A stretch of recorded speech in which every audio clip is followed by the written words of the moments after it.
Isang mapagpalang araw na naman mga kapatid at muli tayong mag-aaral ng salita ng Diyos. At ang salita ng Diyos natin pag-aaralan ating po itong kukunin sa Ebanghelyo ng ating Panginoon ayon kay San Marcos, Kabanata 4, talata 26 hanggang 29. Ito po tungkol sa binhing tumutubo. Sinabi pa rin ni Jesus, ang paghahari ng Diyos ay maitutulad sa isang naghahasik ng binhi sa kanyang bukid. Pagkatapos niyon, magpapatuloy siya ng kaniyang pang-araw-araw na gawain. Tutubo at lalago ang binhi nang hindi niya nalalaman kung paano. Ang lupang siyang nagpapasibol at nagpapabunga ng mga pananim. Usbong muna sa kauhay na pagkatapos ay mahihitik sa mga butil. Pagkahinog ng mga butil, agad itong ipagagapas sapagkat dapat nang anihin. Mga kapatid, mga magulang, mga kaibigan, ito po ang mabuting balita ng ating Panginoon. Ang papuri at pagsamba ay para lamang po sa Kanya. So itong binasa natin, ito tungkol pa rin sa paghahari ng ating Panginoon. At dito ay pinakikita niya yung isang naghahasik na matapos niya ihasik yung binhi niya sa kanyang bukid. Ito ay tutubo, ito ay lalago, ito ay mamumunga, maghihitik sa bunga, sabi doon, usbong muna hanggang lumago ito at maghitik sa butil, di ba? Pagkatapos niyang maghasik, gagawin niya na yung mga pang-araw-araw niyang gawain. Hindi niya alam kung paano ito lumago, paano ito tumubo, di ba? Dito pinapakita yung cycle ng pagtatanim, yung cycle ng buhay, yung proseso. Siyempre, walang tanim na tutubo kung hindi mo tatamnan. So yun ang proseso na dapat pagdaanan ng isang binhi. Which is itong binhing ito, kailangan niya maitanim sa lupa at ang lupang ito'y magbibigay ng sustansya sa kanya upang ito ay tumubo, lumago at mamunga. At siyempre, kapag ang lupa ay mataba, di ba? Kapag puno ng nutrients ang lupang yon at maganda yung kondisyon ng lupa, ay talagang tutubo yung tanim na yon at talagang maganda yung paglago at magiging mabunga ito. Pero siyempre, kapag walang nutrients, walang sustansyang lupa, kunyari acidic, ay walang halos tanim na mabubuhay doon. Kasi parang ano na yun patay na lupa na, di ba? Pero yung pinakamalaking faktor talaga, bakit nga lumalago yun, is dahil nga sa lupa. Ganun din sa buhay natin. Kailangan nasa magandang kondisyon yung puso natin, handa tayong dumaan sa mga proseso sa pamamaraan ng Panginoon bilang mga pinaghaharian ng Diyos.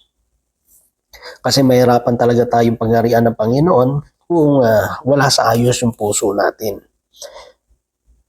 Kapag yung puso natin hindi marunong sumunod, ayaw magpasakop, hindi marunong magpakumbaba, hindi kayang turuan, mataas yung tingin natin sa sarili natin, parang alam na natin ang lahat ng bagay, o kaya palagi tayong nagre-reklamo,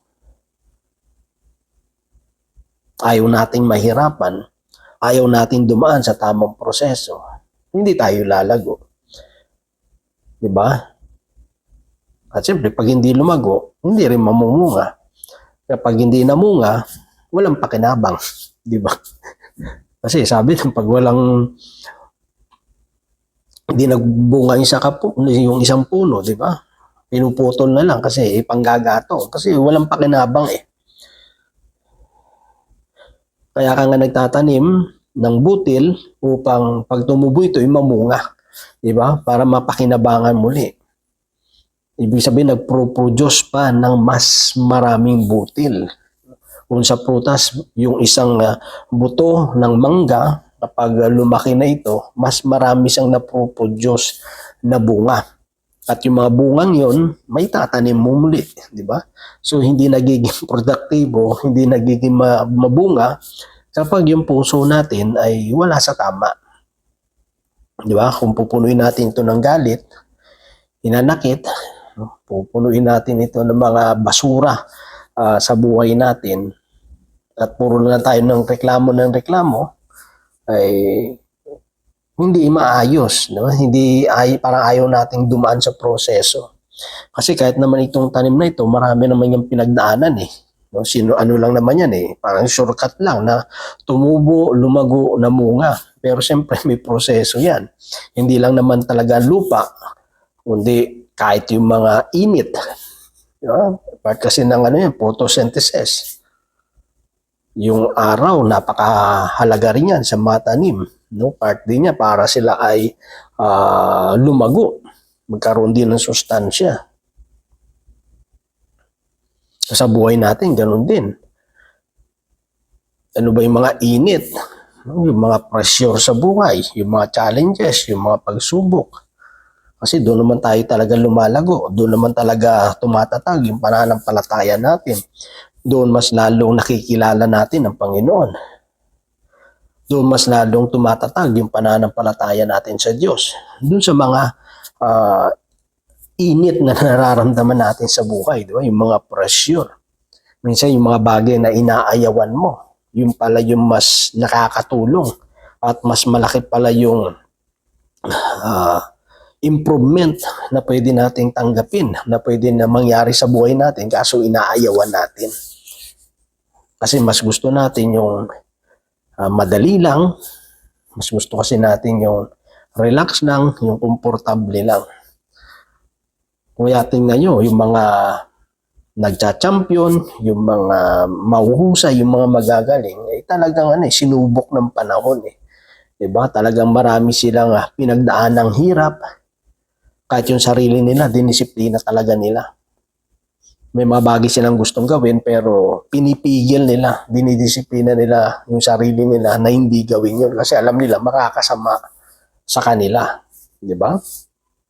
Alam nila yung mga bagay na bawal, na hindi dapat nila inumin, kainin, kasi nga, lalo siyempre, pag yung laro mo ay meron kang weights, no? Yung tinitimbang kayo, kunyari yung kilo mo, kailangan nasa 40 to 45 lang. So, hindi ka pwedeng basta-basta kain lang ng kain. Diba? So, pinipili mo rin. Kahit gusto mo yan, pero mas makakadagdag yung timbang mo. So, hindi ka mananalo kasi bakit? Kasi kung nag-overweight ka, so matatanggal ka, mai-eliminate ka. Kasi kailangan mo sumunod pa rin sa patakaran eh. So yung proseso ng Diyos sa bawat isa po sa atin, napakahalaga po niyan. Kaya maraming hindi nagtatagumpay, hindi lumalago kasi ayaw na ayaw sa proseso.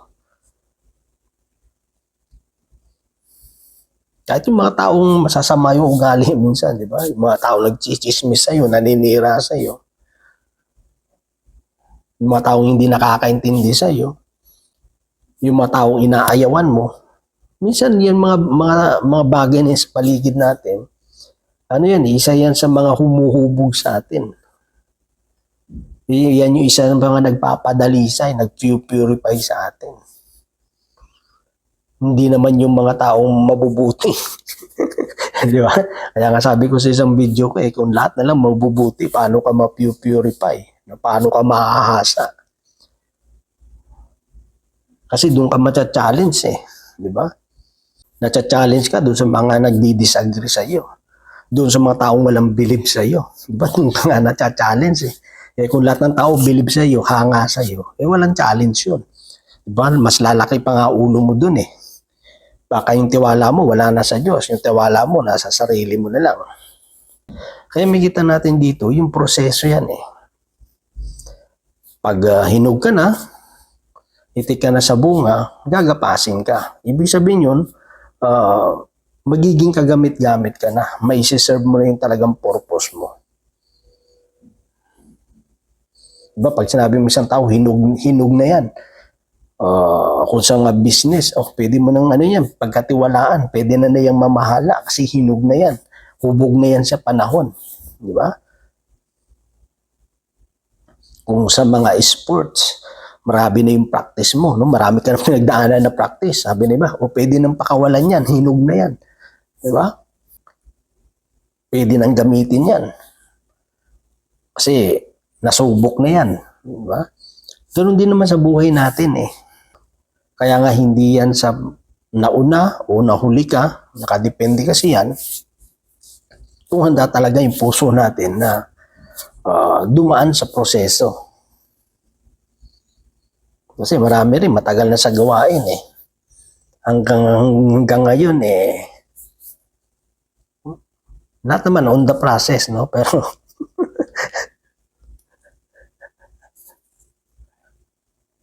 yung process mo hanggang doon pa rin sa stage 1, no? Na dapat nasa stage ko na, stage 3, stage 4 ng proseso, nananatili tayo sa stage 1. Kaya nahuhuli tayo ngayon. Kaya napakalaga yung condition talaga ng puso eh. Kasi kung ano yung laman ng puso natin, hindi natin may tatago yan eh. Lalabas at lalabas po yan. At yun pa naman yung talagang tinitignan ng Diyos eh. Diba? Kaya nga kay Samuel, akala niya yung pinili ni Yahweh na magiging hari ay yung mga kapatid ni David, di ba? Pero ang nakita ni Yahweh, si David.